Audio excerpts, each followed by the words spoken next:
आज Pune agree hackathon या उपक्रमामध्ये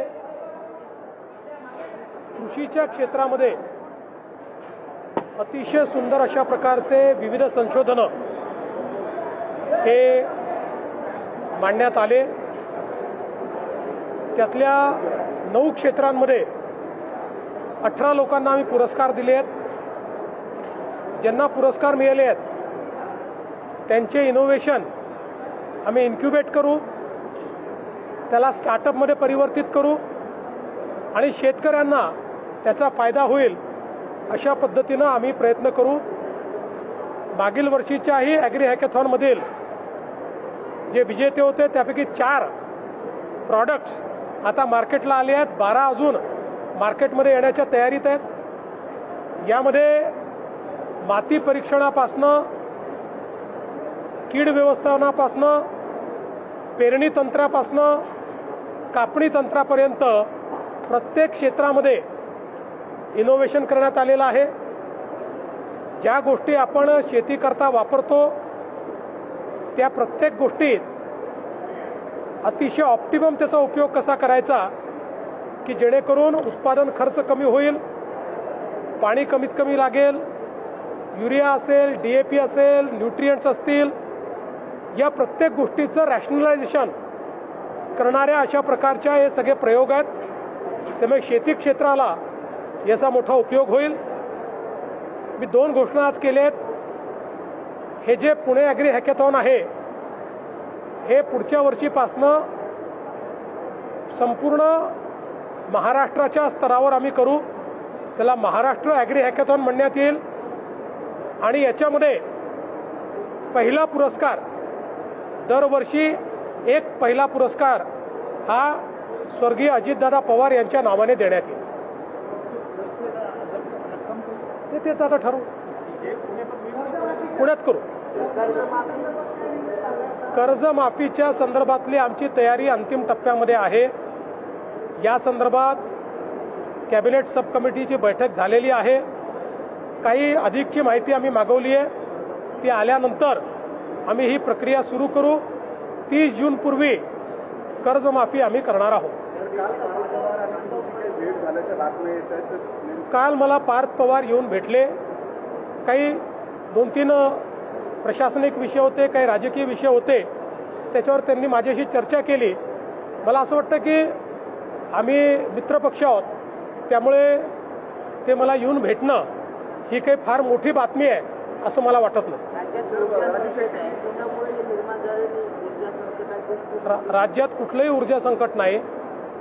आपल्याला आवश्यक त्यापेक्षा जास्त ऊर्जा आज आपल्याकडे आहे। एखाद्या ठिकाणी कधीतरी ग्रीड फेलियर होतं, त्यामुळे काही काळाकरता, काही तासांकरता संकट तयार होतं, बाकी राज्यात भरपूर वीज आहे।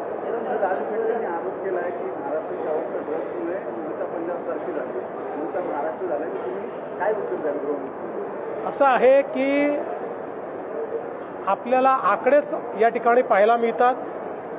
पंजाबची स्थिती काय, इतर राज्यांची स्थिती काय आणि महाराष्ट्राची स्थिती काय आहे। त्यामुळे महाराष्ट्राला अशा पद्धतीनं बदनाम करणं हे राजू शेट्टींना शोभत नाही।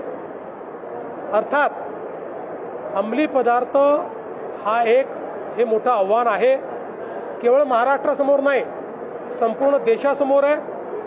पण देशाचे कणखर गृहमंत्री माननीय अमितभाई शाह यांनी मोदीजींच्या नेतृत्वात संपूर्ण भारतामध्ये ड्रग्सच्या विरुद्ध मोठी लढाई सुरू केली आहे। महाराष्ट्र त्यात अग्रणी आहे। काही काळ हा लढा आपल्याला द्यावा लागेल, पण मला विश्वास आहे की निश्चितपणे आपला विजय त्याच्यात होईल।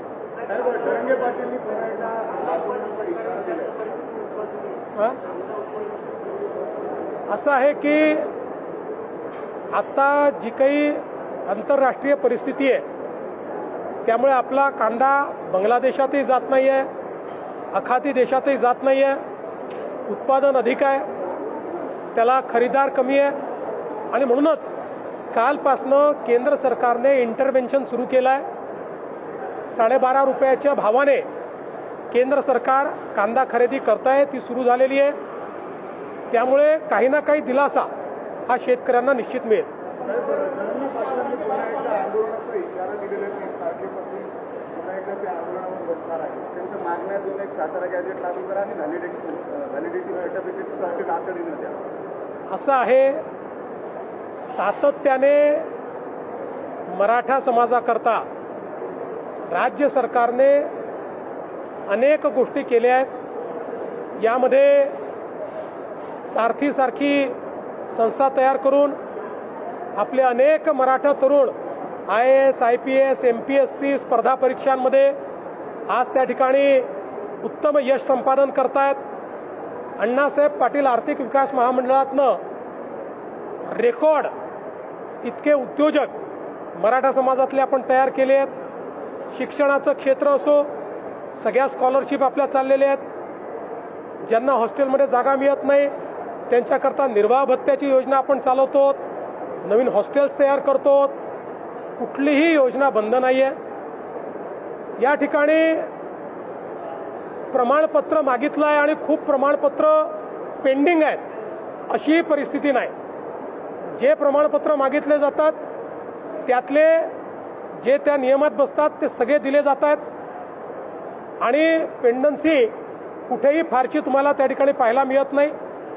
आता याची जी काही व्हॅलिडिटीची प्रोसेस आहे ही प्रोसेस सर्वोच्च न्यायालयाच्या निर्णयानुसार केली जाते. त्याची कमिटीही सर्वोच्च न्यायालयाने तयार केली आहे.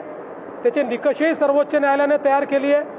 त्या समितीला पूर्ण स्वायत्तता सर्वोच्च न्यायालयाने दिली आहे. ते काही राज्य सरकार त्याच्यामध्ये हस्तक्षेप करू शकत नाही.